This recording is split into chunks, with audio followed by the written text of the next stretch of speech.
Hello students, this is Rajeshri Madam. I am going to start a new chapter, Idgah. So children, look at the lesson 4, Idgah. On the morning of Eid, the villagers budges excitedly. Everyone is up early to go to the Idgah mosque in town. The boys are the most excited. At last, Eid has come. Their pockets bulge with coins. They keep counting and recounting them.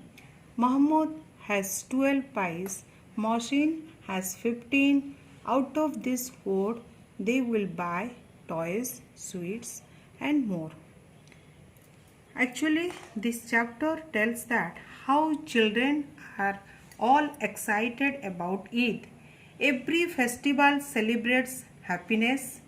People should share their joy with others by exchanging gifts. Particularly, this story teaches us the lesson that we should try to make others happy and enjoy together.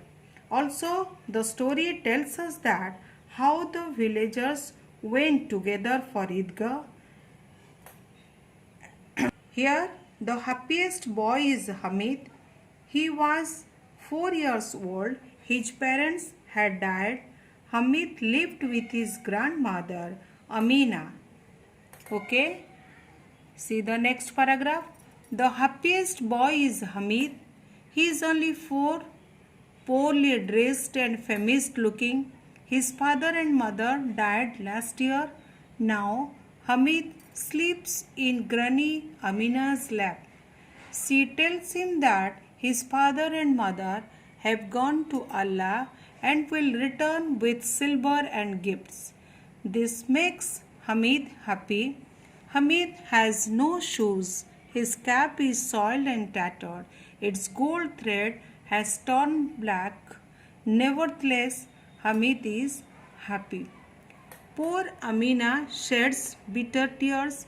If only her son were there, it would be a very different Eid.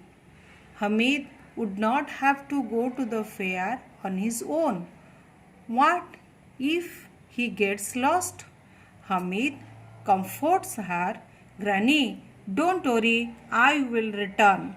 The villagers live together with the boy is Hamid.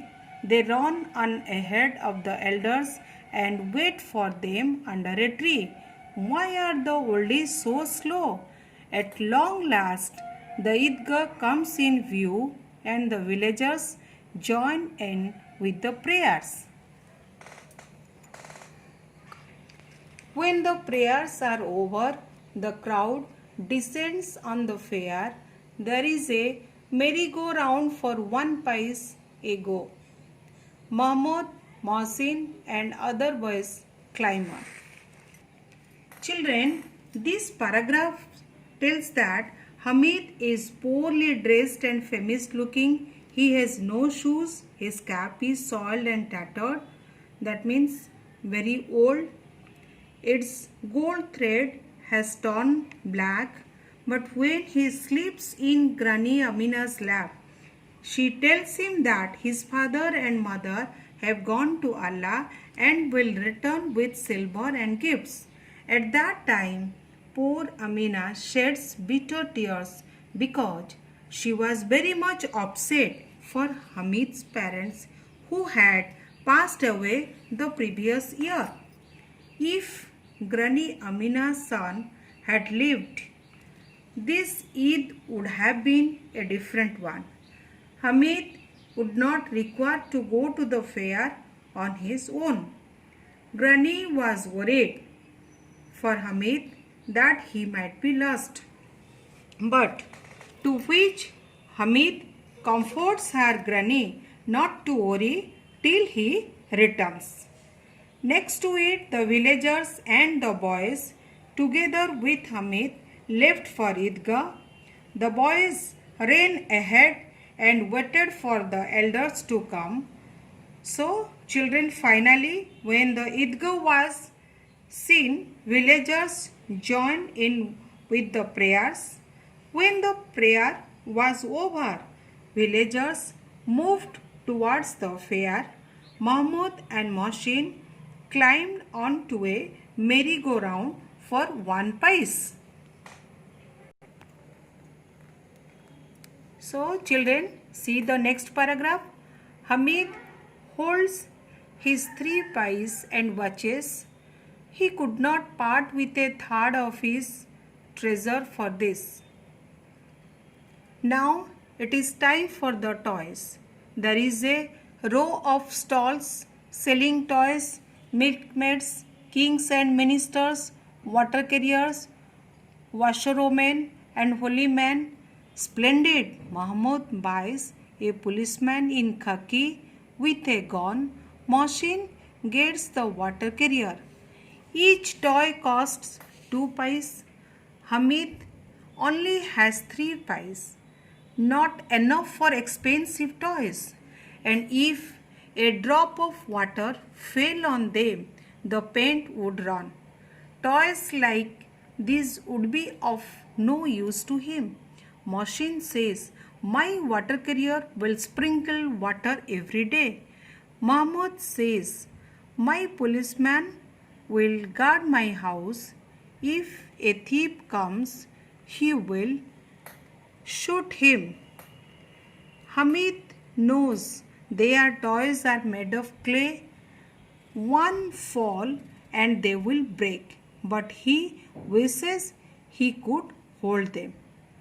After the toys, it is sweets. Some buy sesame candy and others gulab jamuns. They munch happily, only Hamid is left out. Children, this time Hamid stood there watching Mahmud and Mohsin, and he thinks that he cannot give 1 paise out of his 3 paise. Nextly, in the fair, there were sellers who sold toys, milkmaids, kings, ministers, and other articles as well. Mahmud bought a policeman in khaki with a gun, and Mohsin got the water carrier.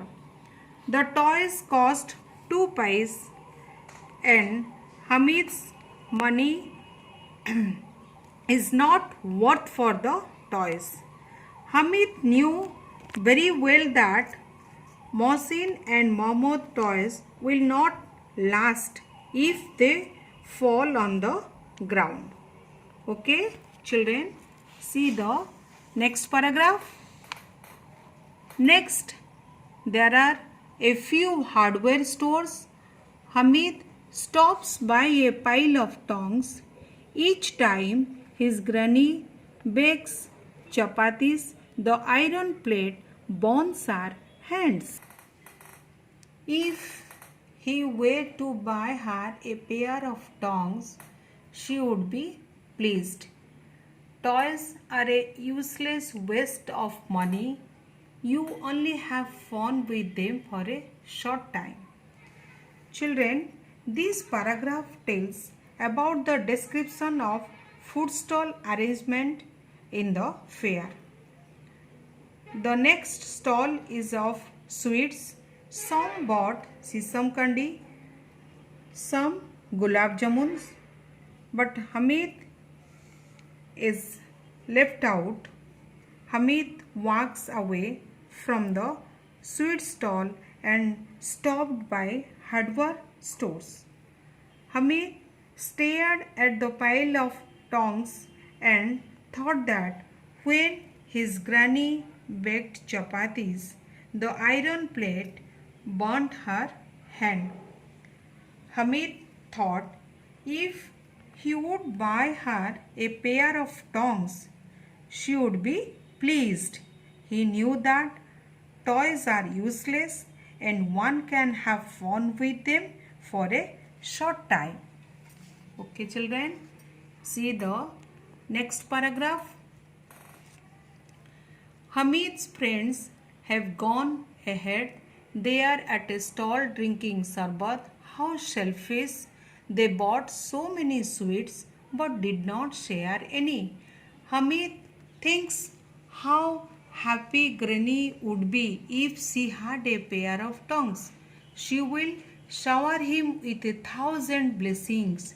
She will show it off to the neighbors and they will say, Hamid is so nice. Okay, children? So, Hamid's friends in this paragraph have moved ahead to a stall for drinking sarbat. Hamid's friends were so selfish as they did not share any sweets. Out of all these situations, Hamid was very happy, thinking that Granny will bless him and